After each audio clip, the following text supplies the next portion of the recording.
Tere tulemast Kameelionide maale. Me oleme siis jah sellised, meie siis spirituaalne, füsioloogiline mehaanika.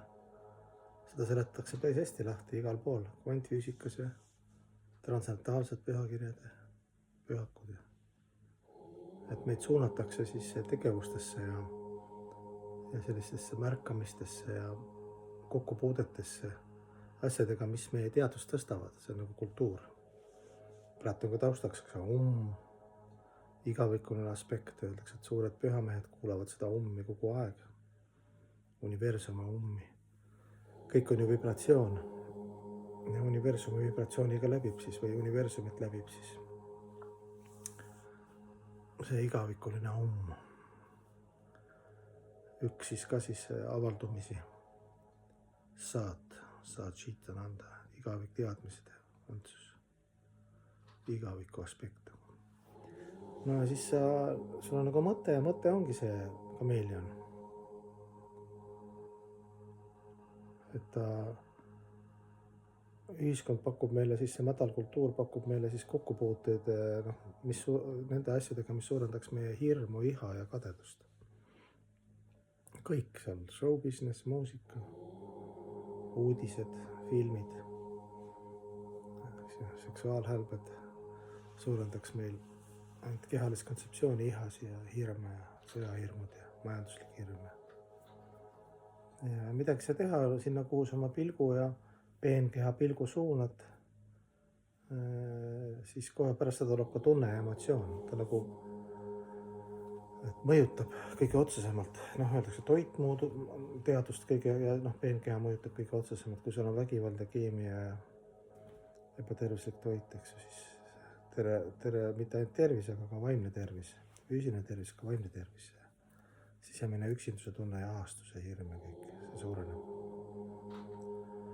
Et sellepärast peaks nagu ideaalis oma elu organiseerima step by step protsessis nii, et ükskõik mida sa kuulad, ükskõik mida sa vaatad, võimalikult suur protsent oleks siis sellist päikselist, ilusat, igavikulist, jumalikku, tänulikkuse, armastus, omaguse, püüdmatus, vot see selline informatsioon ja selline väli.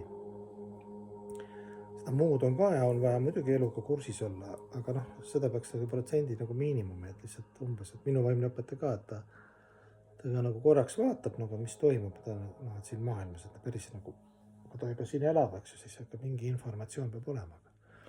Ja suurem osa ajas siis ta nagu on kontaktis ilusate, igaveste ja jumalike asjadega. Ja nii lihtne see mehaanika ongi siis, transcendentaalne mehaanika.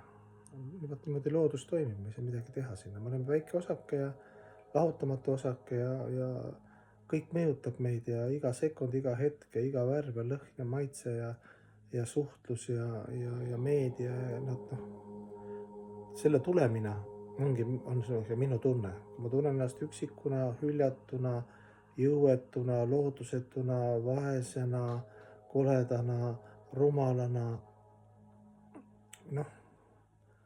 Siis